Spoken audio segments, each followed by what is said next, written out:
Hi, அனைவருக்கும் வணக்கம்.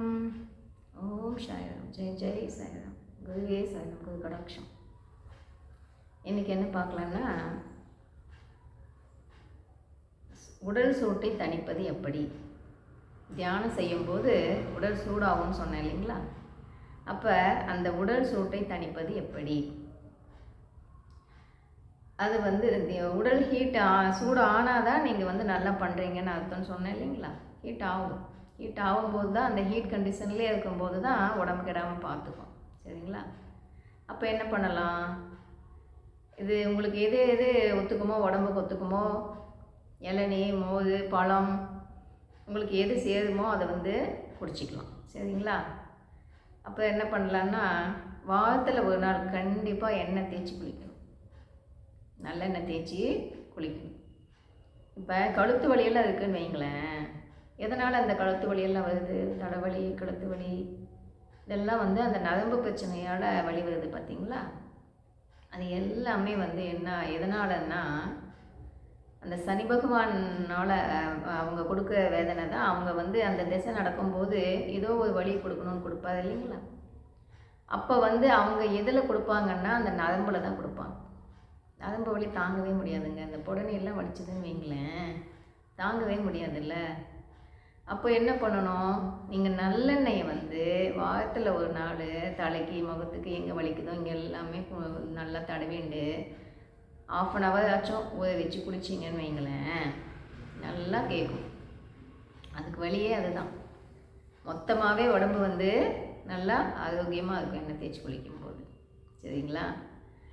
அப்போ என்ன பண்ணணும், இப்போ சூடாகிடுச்சி, வயிறு வலிக்குதுன்னு வைங்களேன், அப்போ என்ன பண்ணணும், மோர்லேயோ இல்லை தண்ணியிலையோ வெந்தயம் கொஞ்சோண்டு போட்டு குடிச்சிட்டாலும் சாப்பிட்டாலும் அது நல்லாயிடும். சரிங்களா? மோர் குடிக்கலாம், வெந்தயம் சாப்பிட்லாம். அதுக்கும் கேட்கலப்பா, நல்லா பண்ணிகிட்ருக்கோம், நல்லா வலி எடுத்துக்கிச்சு, என்னப்பா பண்ணலாம் அப்படின்னா, தொப்புளில் கொஞ்சமாக தேங்காய் எண்ணெயோ இல்லை விளக்கெண்ணெயோ கொஞ்சமாக ஒரு சொட்டு வச்சுட்டு, ஒரு சொட்டு இல்லைன்னா 2 சொட்டு தொப்புளில் வச்சுட்டு கொஞ்சம் நேரம் 10 நிமிஷம் படுத்துட்டு இருந்தீங்கன்னு வைங்களேன், நல்லாயிடும். அதுக்கும் கேட்கலப்பா, என்ன பண்ணலாம் அப்படின்னா, அப்போ என்ன பண்ணலாம், கால் பெருகுதல் இருக்கு இல்லைங்களா? காலில் பெருகுதலில் அந்த நகத்தில் மட்டும், இப்போ எப்படி இந்த நகம் இருக்குது இல்லைங்களா, அதை போல் அந்த பெருகுதல் நகத்தில் மட்டும் கொஞ்சமாக ஆயில் எடுத்து தொப்புளில் கொஞ்சோண்டு வச்சுட்டு, அந்த விரலில் நகத்தில் மட்டும் கொஞ்சமாக எண்ணெய் தொட்டு, ஒரு சொட்டு கூட தேவையில்லை, அதை விட கம்மியாக தொட்டுக்கலாம். தொட்டுண்டு நல்லா 2 கால்லையும் பெருகுதலில் மட்டும் அந்த நகத்தில் மசாஜ் பண்ணி விடணும். இப்படின்னு மசாஜ் பண்ணி விடணும். மசாஜ் பண்ணி விடும்போது என்ன ஆகும், உடல் சூடு கம்மியாயிடும், அந்த வயிற்று வலி நல்லாயிடும். இப்போ அப்படி பண்ணும்போது என்ன ஆகணும்னா, 1 நிமிஷம்தான் பண்ணணும். இந்த பெருவிரலில் இப்படி மசாஜ் பண்ணலான்னு சொல்கிறேன் இல்லைங்களா? காலில் கையில் இல்லை, காலில் அப்படி பண்ணிட்டு 2 கால்லையும் 1 நிமிஷம் பண்ணலாம் மசாஜ். தேங்காய் எண்ணெய் இல்லைன்னா விளக்கெண்ணெய் வைக்கலாம். பண்ணிவிட்டு அப்போ 1 நிமிஷத்துக்கு மேலே அங்கே எண்ணெய் இருந்துச்சுன்னு வைங்களேன், அதை தொடச்சி எடுத்துடுங்க, இல்லைன்னா ரொம்ப கூலிங் ஆகிடும் உடம்பு. அப்படி பண்ணிட்டா எனக்கெல்லாம் அந்த மாதிரி ஆனது. நான் கொஞ்சோண்டு தொப்புள்ள எண்ணெயை வச்சுட்டு பெருகுதலில் 2 பக்கமும் எண்ணெயை மசாஜ் பண்ணிவிட்டு கொஞ்ச நேரம் படுத்துட்டு இருப்பேன். 5 நிமிஷத்துலேயே நல்லாயிடுங்க. நிஜமாக அதுக்கு டேப்லெட் எதுவும் போட தேவையில்லை, டாக்டர்கிட்ட எல்லாம் போக தேவையில்லை.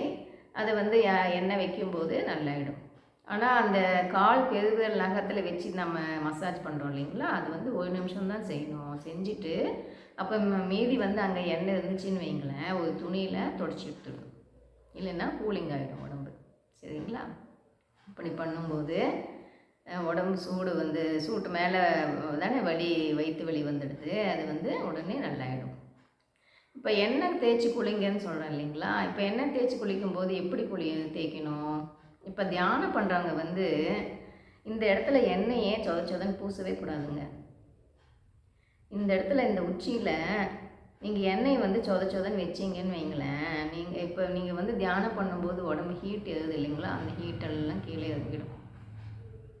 அதனால் தியானம் பண்ணுறவங்களா இருந்தால், பயிற்சியெல்லாம் பண்ணுறவங்களா இருந்தால், இந்த இடத்துல எண்ணெயே சொதன்னு வைக்கவே கூடாது. சரிங்களா? இந்த இடத்துல மட்டும் என்ன பண்ணணும், அந்த மட்டும் பூசிக்கலாம். தலைக்கு வந்து பட வேணாம், முடிக்கு மட்டும் இந்த இடத்துல பூசிக்கலாம். பூசிட்டு இந்த இடம் பின்னாடி இங்கெல்லாம் எண்ணெய் பூசிக்கலாம். ஓகேங்களா? இந்த சைடில் இந்த பின்னாடி எல்லாம் நல்லா தலையிலேயே வந்து எண்ணெய் மசாஜ் பண்ணலாம். இந்த இடம் மட்டும் மேலே மட்டும் வந்து எண்ணெய் வந்து சொதன்னு வைக்கவே கூடாது. வச்சா என்ன ஆகும், இந்த இடத்துல வந்து முடிக்கு மட்டும் வைங்க போதும். இந்த மண்டைக்கு எண்ணெய் தேவையில்லை. எண்ணெய் வைக்கும்போது என்ன ஆகும்னா, நம்ம வந்து தியானம் பண்ணும்போது நல்லா வந்து ஹீட் ஏறணும் தான் நாம் தியானமே பண்ணுறோம். அப்படி பண்ணும்போது என்ன ஆகும்னா, எண்ணெய் வைக்கும்போது என்ன ஆகும்னா அந்த ஹீட்டெல்லாம் அப்படியே இறங்கிடும். சரிங்களா? அப்போ வந்து தியானம் பண்ணுறீங்கன்னு வைங்களேன், பண்ணிட்டு 1 மணி நேரம் கழித்து தான் குளிக்கணும். உடனே போய் குளிக்கக்கூடாது. உடனே குளித்தா என்ன ஆகும், நம்ம ஏற்றின ஹீட்டெல்லாம் கீழே இறங்கிடும்.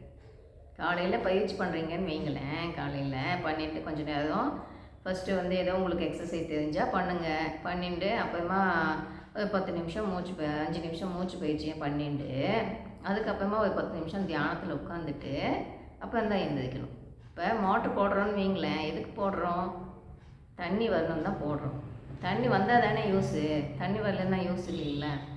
அதுபோல் நீங்கள் பண்ணுற பயிற்சியெல்லாம் நல்லா வேலை செய்யணுன்னா நீங்கள் வந்து மூச்சு பயிற்சி பண்ணிட்டு அதுக்கப்புறமா கொஞ்ச நேரமாச்சும் 5 நிமிஷமோ 10 நிமிஷமோ தியானத்தில் கண்ணை மூடி உட்காந்துட்டு எழுந்திரிக்கும் போது தான் அது உங்களுக்கு நல்லா கை கொடுக்கும், வேலை செய்யும்.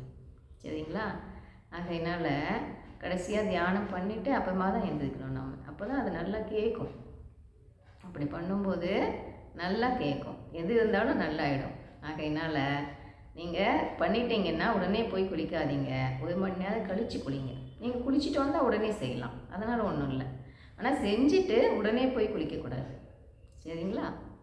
பயிற்சி பண்ணுவோம், பகவான் சொன்னதை ஃபாலோ பண்ணுவோம், ஆரோக்கியமாக வாழுவோம். Tata bye. கேட்டதுக்கு நன்றி.